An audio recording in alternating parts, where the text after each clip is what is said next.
Hello guys, this is the 21st of August.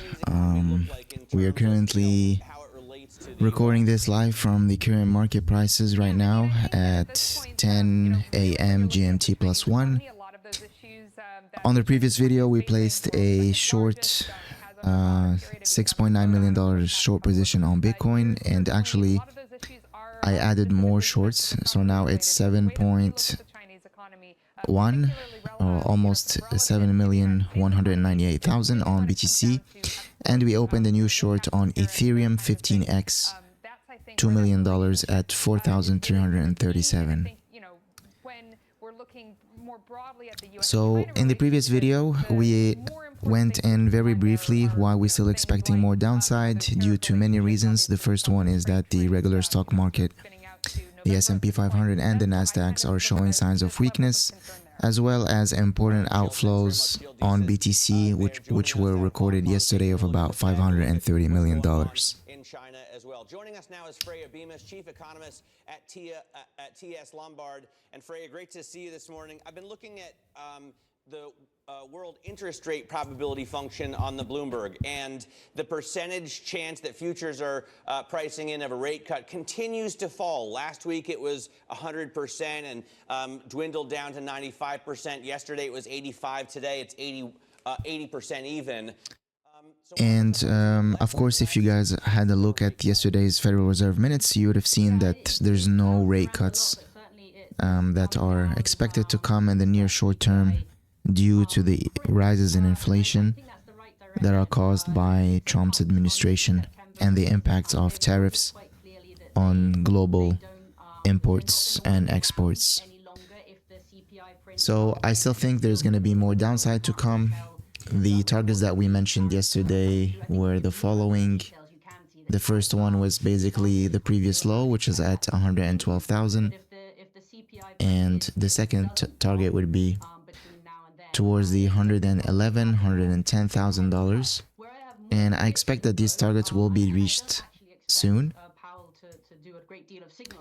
Looking at the net inflow and outflows on BTC, as we mentioned yesterday on the previous video, there was around 530 million that were recorded yesterday. Let's remove this. There you go.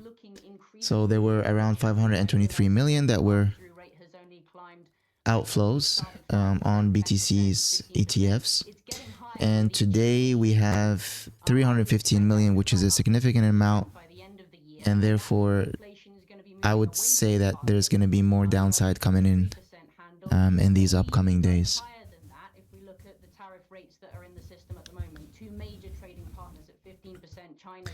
Looking at the liquidation heat maps, again guys, I mentioned that you should take this with a grain of salt.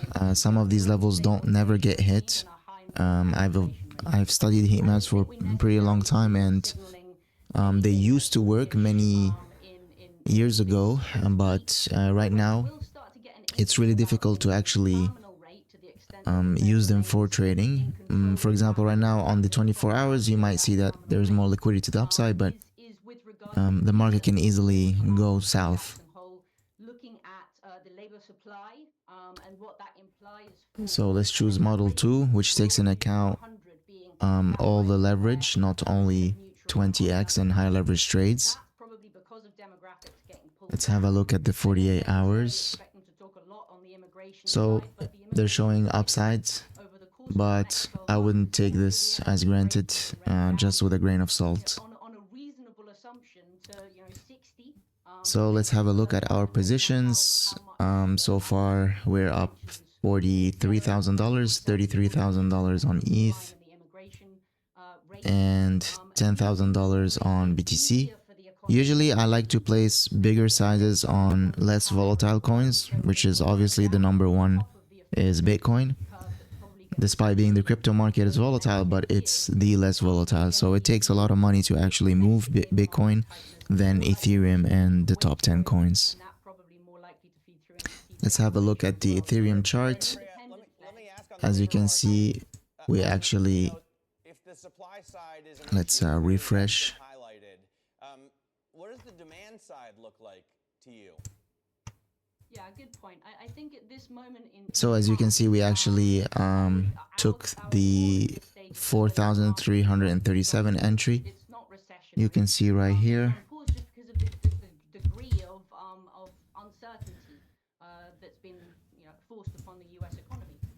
which Now, is expect the labor market to recover to some degree, but where we have to put basically demand the side and top. supply side back together, That's where we entered short on Ethereum. that is important for the Fed.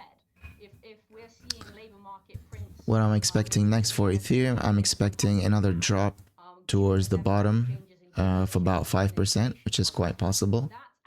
And to revisit again this area right here, which is the $4,000 region, which was actually bought back by a lot of big players.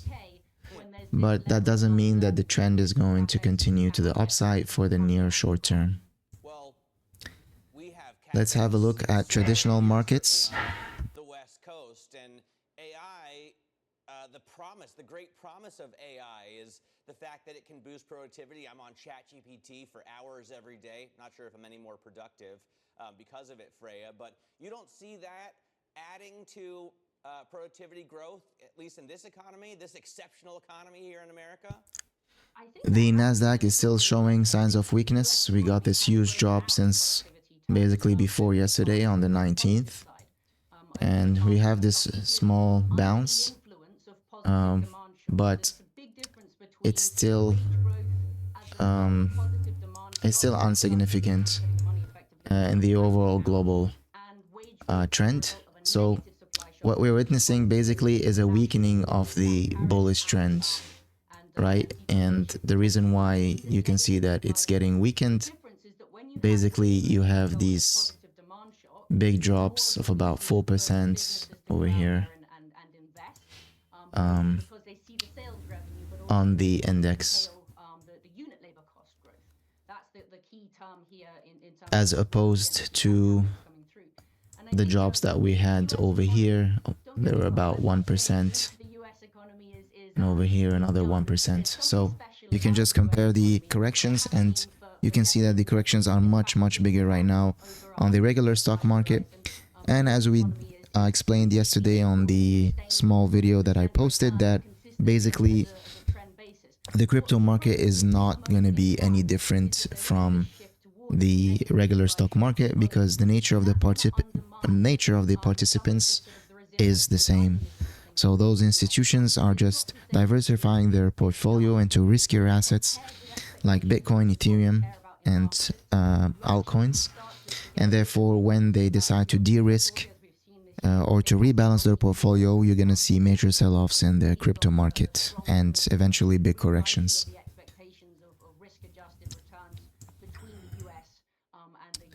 So let's go back to our BTC, and as you can see, we got a couple of bearish candles coming in through. In the way that it's been interpreted so far is that we're trying to extrapolate there. It seems like investors are just trying to replicate and we are going to hit most likely this current level next, which is the $112,000 level. Into the real economy, which in some ways is a good thing. So there are some definite positives coming through here as well. And I spend a lot of time on ChatGPT with my Python open on the other side as well.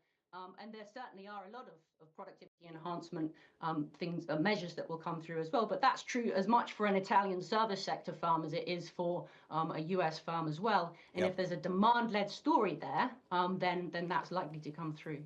Freya, awesome to get some time with you. Thank you so much for joining us this morning. Freya Beamish there of TS Lombard, where she is their chief economist. Let's get to the other top stories trending on the terminal this morning. Fed Governor Lisa Cook has a message for President Trump. She can't be bullied into stepping down. In an emailed statement, she said she had no intention of leaving the Fed despite the president's call for her resignation over allegations of mortgage fraud.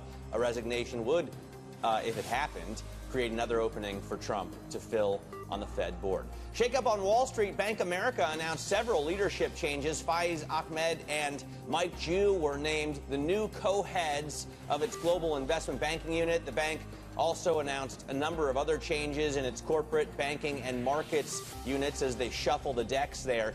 Europe's private sector is gaining momentum. The euro area's business activity grew at its quickest pace in 15 months. Manufacturing exited a 3-year downturn despite the EU-US trade deal locking in higher tariffs for the bloc. Coming up, the path to peace for Ukraine facing some complications. More on the talks between Kiev and Moscow. Next, this is Bloomberg.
They might take that area that they're asking for in 4 years' time. Of course, you know, the pace can change.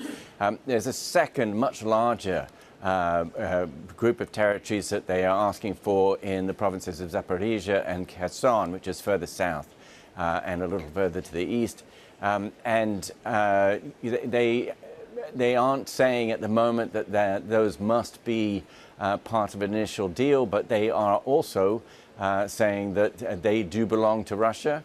There would be a ceasefire there. So basically, Russia is demanding 5 regions from the Ukraine. The Russians are a long way apart. And when President Vance says that, you know, they're suddenly talking about details, well, actually, at the levels they're talking now, they've been talking all through the war. This is actually pretty bearish because President Putin will I'm not sure if the Ukrainian government under Zelensky are going to accept we are also these learning that demands Moscow from the wants to be Russians. part of the security forces that remain in Ukraine, possibly bringing in the Chinese as well. Is that also, I imagine, a non-starter? Yes, it is a non-starter. I mean, it isn't just in this instance, but in general, in these kinds of situations where you're introducing a peacekeeping force, you would use forces that are sympathetic on either side, sympathetic to local populations, etc., on either side of an area that is being carved out as a band as a buffer zone, if you like. So far, there's no discussion of having that kind of buffer zone. It's simply the Russians saying, you give us territory, that is on your side, and otherwise there is a ceasefire line. We keep everything that we have occupied so far. So we're only talking about putting a peacekeeping force on the Ukrainian side of the lines, and there's no reason whatsoever that they should agree or would agree to have opposition forces, what they see as opposition forces there.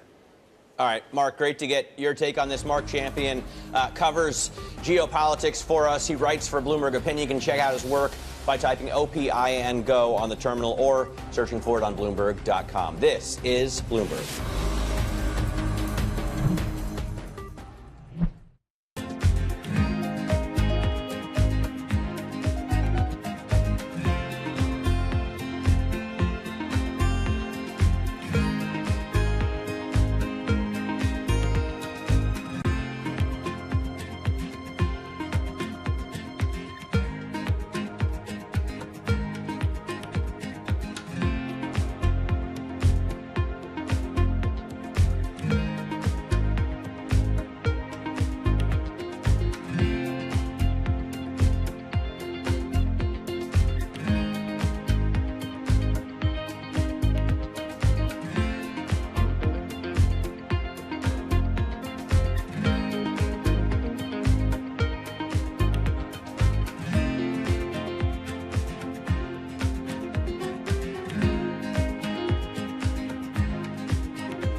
Our applications have been received positively both in Kenya and UAE, and we are optimistic that we should be able to open the office in the fourth quarter.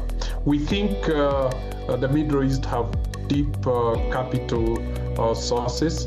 It has strong logistics for trade, and it is a strong center for investment. And we are seeing increasingly the global GDP is increasingly becoming overweight in Asia and Middle East. So that linkage with the middle income segments growing in India and China, it will provide a very strong market.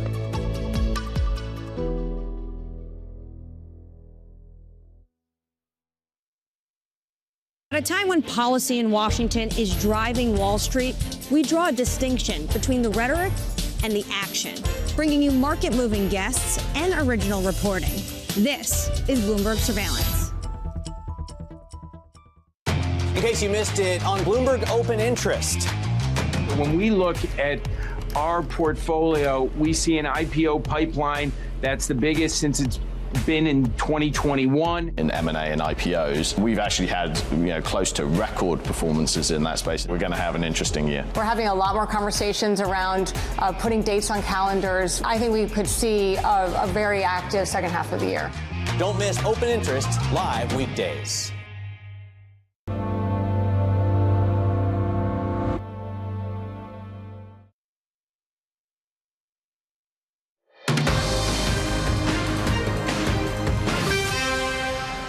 Time now for your front page news. First up on the New York Times, Israel approved new settlements in the heart of occupied West Bank. Under the plan, around 3,400 additional housing units will be built on one of the most sensitive tracts of real estate in the West Bank, called E1.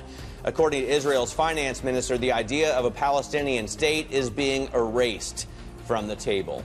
Next up, the Financial Times reports that China turned against NVIDIA's AI chips after Commerce Secretary Howard Lutnick made insulting remarks. FT sources say Chinese regulators dissuaded domestic tech companies from buying the H20 after Lutnick's comments that the U.S. isn't selling China its best tech. And the Washington Post leads with the impasse in peace talks between Moscow and Kiev. Days after the White House celebrated splashy summits with leaders of Russia and Ukraine, the Kremlin signaled that its position has barely changed, complicating any path to an end to the war. This is Bloomberg.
Alright guys, so